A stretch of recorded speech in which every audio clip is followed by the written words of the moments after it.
a telephone conversation between a customer and a shop assistant. First, you have some time to look at questions 1 to 3.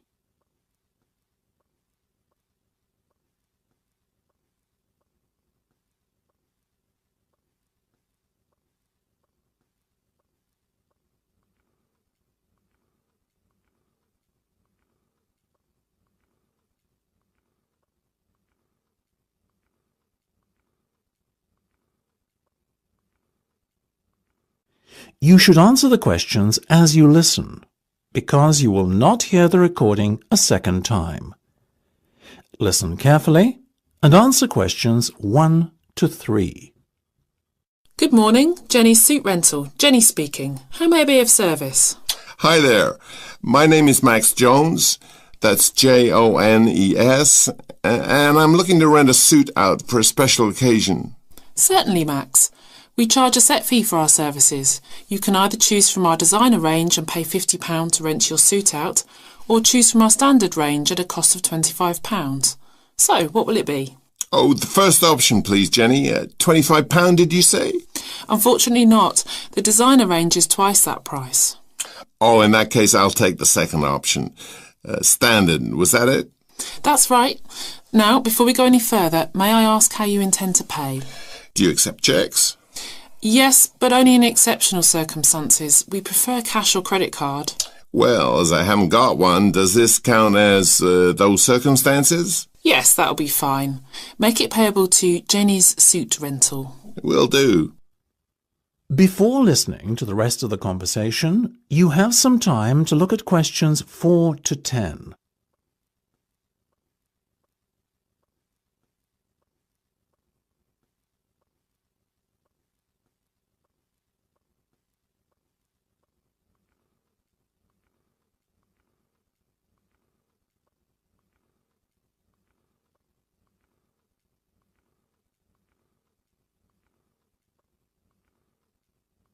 Now listen and answer questions 4 to 10. Now, Max, can I take your measurements, please, and a few details about what sort of suit you have in mind? Certainly. Let's start with the trousers then, shall we? What is your waist size and leg length? I used to be 32 waist, you know, but these days it's more like 36. Too many cream pies. I've been there.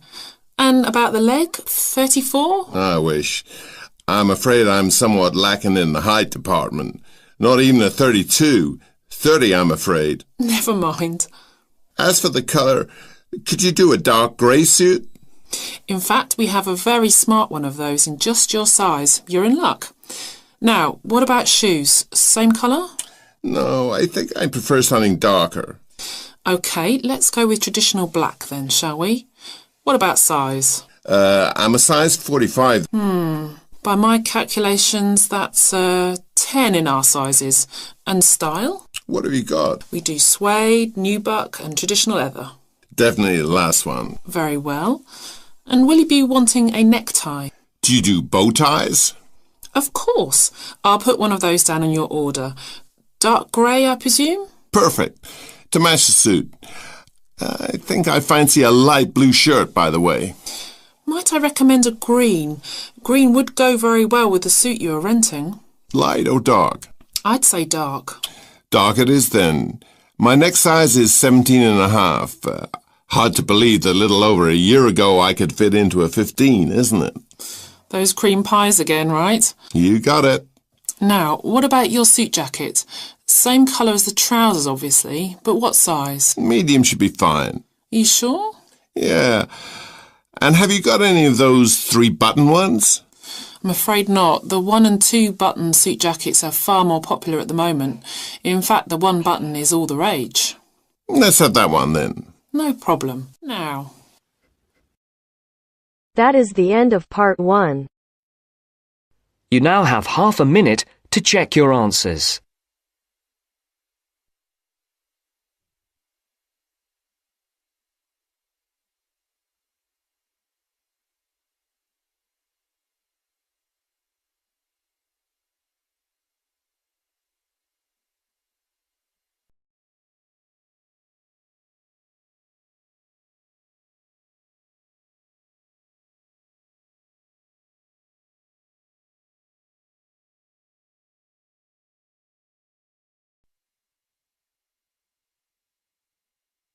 Now turns to Part 2.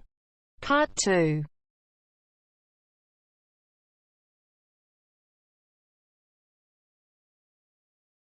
You are going to hear a conversation between two women about the health system in England.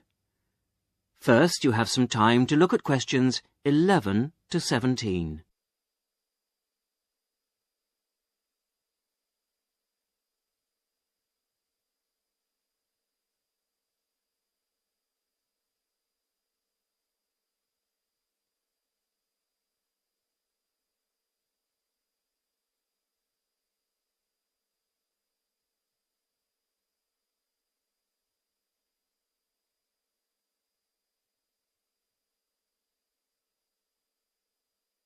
Now listen to the first part of the conversation and answer questions 11 to 17. Hello, Mrs. Sutton. Come in. How are you settling in next door? Have all your things from Canada arrived yet? I thought I saw a removals van outside your house yesterday afternoon. Yes, they came yesterday. We spent all day yesterday arranging them. It's beginning to feel a bit more like home now. Oh, that's good. Look, come in and sit down. Are you all right? You look a bit worried. Well, I am a bit. I'm sorry to bother you so early, Mrs. Smith, but I wonder if you could help me. Could you tell me how I can get hold of a doctor? Our daughter, Anna, isn't very well this morning, and I may have to call somebody out. She keeps being sick, and I am beginning to get a bit worried. I just don't know how the health system works here in England. All I know is that it's very different from ours back in Canada. Well, I don't know really where to start. Let me think. Well, the first thing you have to do is find a family doctor. Mm-hmm. Sometimes we call them general practitioners as well. Right. And register with him or her. If you live here, you've got to be on a doctor's list. If you're not, things can be a bit difficult. Oh. Nobody will come out to you if you're not registered. Anyway, they work in things called practices. Sort of small groups of family doctors all working together in the same buildings. Now, what you've got to do this morning is register with one of them. There are 2 practices near here, so we're quite well off for doctors in this part of Manchester. There's the Dean End Health Centre, about 10 minutes walk away. And there's another practice in South Hay. That's about 5 minutes away, going towards the town centre. We're registered at the Dean End one, but they're both okay. There are about 6 doctors in our practice and 4 in the other, so ours is quite big in comparison, and the building and everything's a bit more modern. South A is a bit old-fashioned, but the doctors are okay. Their only problem is that they don't have a proper appointment system. Sometimes you have to wait for ages there to see someone.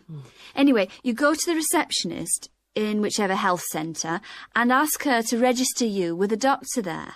You have to fill in a form, but it doesn't take long. Ours is called Dr. Jones, and we've been going to him for years, ever since we moved here 15 years ago. I wouldn't say he's brilliant, but I suppose he's all right, really. We're used to him now. They say he's very good with elderly people, but he does tend to get a bit impatient with children. Listen, the one who's supposed to be really good with small children is Dr. Shaw. I've heard lots of people say that. She's young and she's got small children of her own, so you could try registering with her. And if her list's full, I heard somebody say the other day that there's a really nice young doctor at South Hay, a Dr. Williams. He holds special clinics for people with back trouble, but that's not really your problem, is it? Now you have some time to look at questions 18 to 20.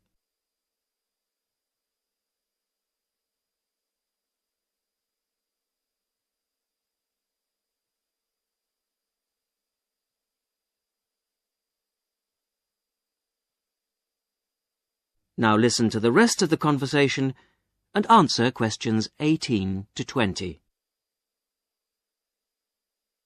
If you want a doctor to visit you at home, you have to ask for a home visit. You're supposed to do that before 10:30 in the morning, but obviously if it's an emergency, you can phone at any time, night or day. It might not be your doctor that comes, though. It's quite often one of the other doctors in the practice. It doesn't really seem to make much difference. Right. Otherwise, you make an appointment to see your doctor at the health centre. You usually get seen the same day. Not always, of course, but usually, as I say. They hold surgeries between 9 and 11:30 every weekday, and from 4 to 6:30 Monday to Thursday. Saturdays are only for emergencies. I see. When the doctor sees you, he gives you a prescription. He writes what medication you need on it, and you take it to a chemist shop. There's one opposite the centre. If it's for a child under 16, you don't have to pay, so if it's for Anna, there's no problem. The same thing goes if you're unemployed or retired, or if you're pregnant. Just as well, because it's not cheap.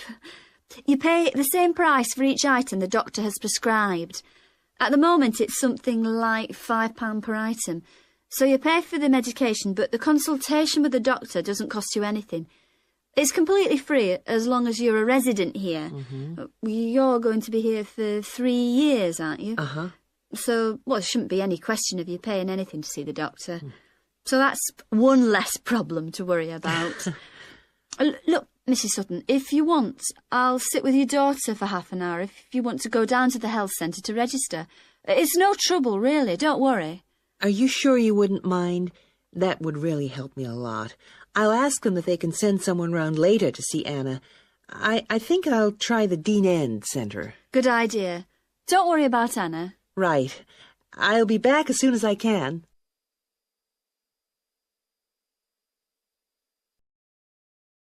That is the end of part 2. You now have half a minute to check your answers.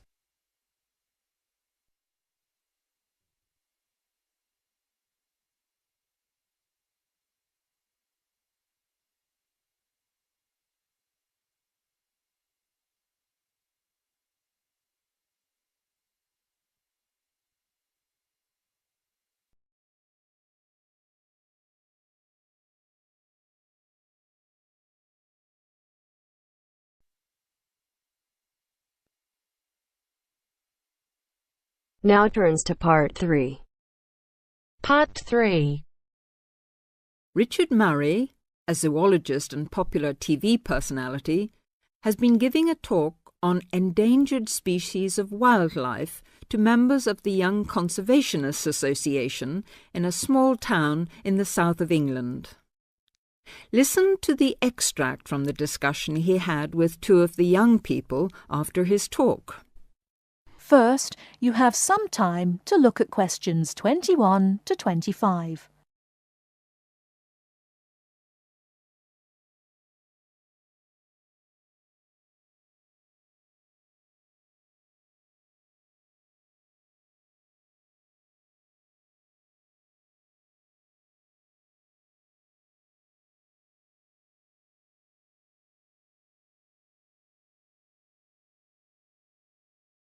Now listen carefully and answer questions 21 to 25. What would you say, Mr. Murray, are the main reasons that so much of our wildlife will have died out by the end of the next few decades? Well, Tony, we can't, of course, rule out the effect of urbanisation due to the spread of population. But apart from that, I believe there are 2 reasons which, in a way, are like the opposite ends of a piece of string. If you tie a knot in that piece of string, you end up with a circle, and whichever way you go round, it's going to turn out to be the same. I don't think I quite get that, Mr. Murray. Well, let's put it another way. It's rather like a film. You've got the good guys and the bad guys. They're pulling in opposite directions, but when it comes to the final showdown, it's hard to make out which is which. What are your 2 reasons, Mr. Murray? I call them greed and caring. Greed and caring? Yes, I know they don't seem to have much to do with one another, but think about it. The motive of greed is pretty obvious. In the course of the next few months, thousands of baby seals will be bludgeoned to death before they're even weaned from their mothers. What for? For the sale of their skins at inflated prices to please the vanity of a few and line the pockets of the killers. Crocodiles will be slaughtered to provide shoes and handbags for the rich. Gorillas, tigers, leopards and rhinos will be hunted for senseless sport or poached in defiance of regulations.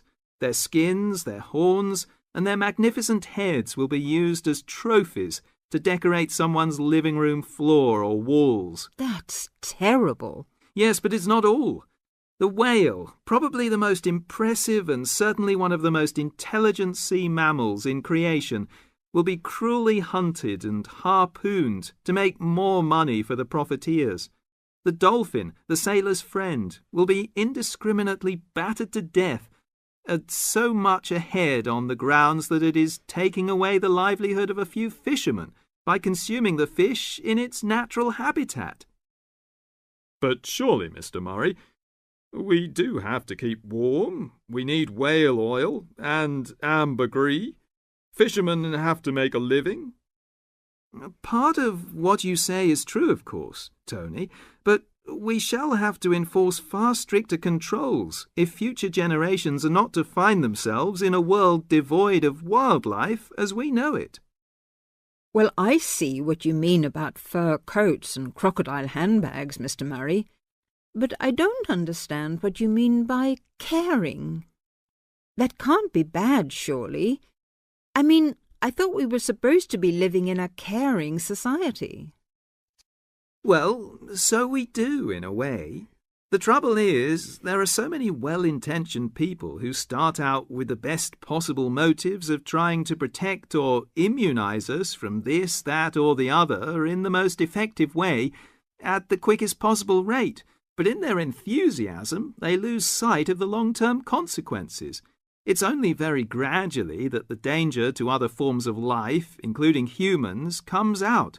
Not to say leaks out, and by that time it'll probably be too late to do much about it. Take insecticides, for instance. But Before you hear the rest of the talk, you have some time to look at questions 26 to 30.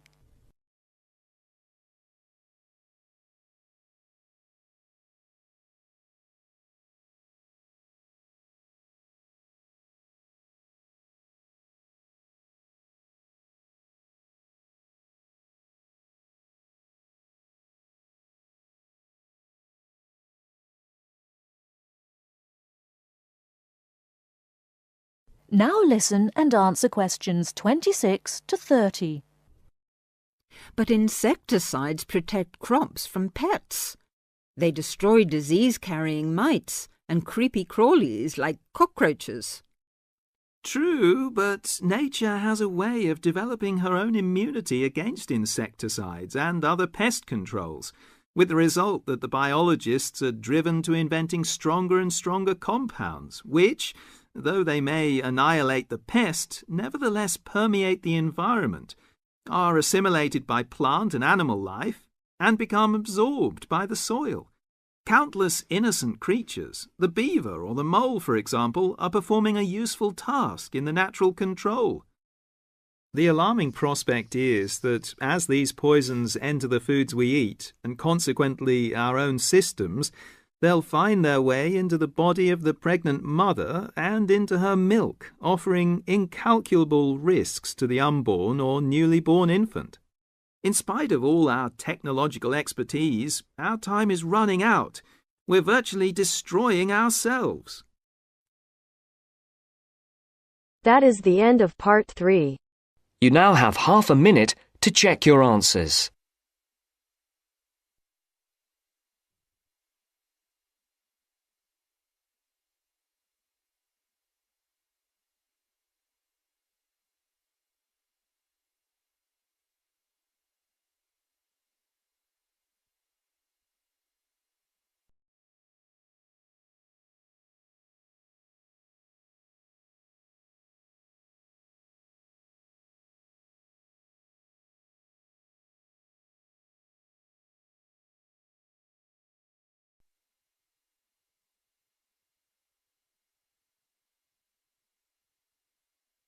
Now turns to Part 4.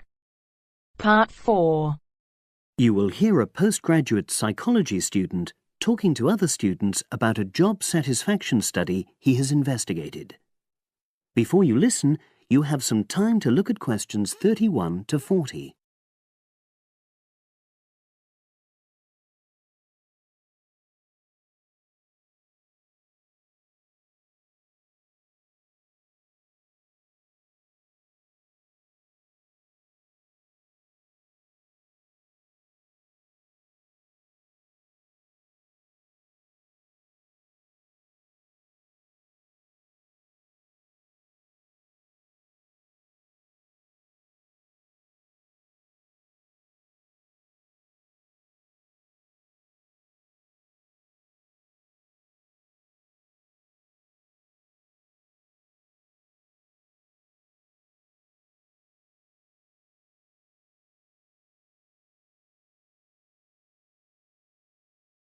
Now listen and answer questions 31 to 40. Good morning, everyone. For my presentation today, I'm going to report on an assignment that I did recently. My brief was to analyze the methods used in a small study about job satisfaction, and then to make recommendations for future studies of a similar kind. The study that I looked at had investigated the relationship between differences in gender and differences in working hours and levels of job satisfaction amongst workers. For this purpose, employees at a call center had been asked to complete a questionnaire about their work. I'll summarize the findings of that study briefly now. First of all, female full-time workers reported slightly higher levels of job satisfaction than male full-time workers. Secondly, female part-time workers reported slightly higher levels of satisfaction than female full-time ones did. On the other hand, male part-time workers experienced slightly less job satisfaction than male full-time workers. But although these results seemed interesting and capable of being explained, perhaps the most important thing to mention here is that in statistical terms, they were inconclusive. Personally, I was surprised that the findings hadn't been more definite, because I would have expected to find that men and women, as well as full and part-time workers, would experience different levels of satisfaction. So I then looked more carefully at the methodology employed by the researchers to see where there may have been problems. This is what I found. First of all, the size of the sample was probably too small. The overall total of workers who took part in the survey was 223, which sounds quite a lot, but they had to be divided up into subgroups. Also, the numbers in the different subgroups were unequal. For example, there were 154 workers in the full-time group, but only 69 in the part-time group. And amongst this part-time group, only 10 were male, compared to 59 who were female. Secondly, although quite a large number of people had been asked to take part in the survey, the response was disappointingly low. A lot of them just ignored the invitation. And workers who did respond may have differed in important respects from those who didn't. Thirdly, as the questionnaires had been posted to the call center for distribution, the researchers had had very limited control over the conditions in which participants completed them. For instance, their responses to questions may have been influenced by the views of their colleagues. All these problems may have biased the results. In the last part of my assignment, I made recommendations for a similar study, attempting to remove the problems that I've just mentioned. Firstly, a much larger sample should be targeted, and care should be taken to ensure that equal numbers of both genders and both full and part-time workers are surveyed. Secondly, the researchers should ensure that they are present to administer the questionnaires to the workers themselves. and should they require the workers to complete the questionnaire under supervised conditions so that the possibility of influence from other colleagues is eliminated. Finally, as workers may be unwilling to provide details of their job satisfaction when they are on work premises, it's important that the researchers reassure them that their responses will remain confidential, and also that they have the right to withdraw from the study at any time if they want to. By taking measures like these, the reliability of the responses to the questionnaires is likely to be increased, and any comparisons that are made are likely to be more valid. So, that was a summary of my assignment.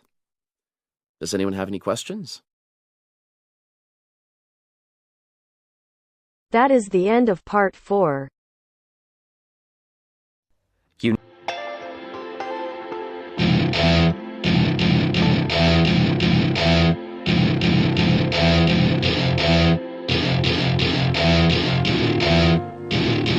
Welcome to my party.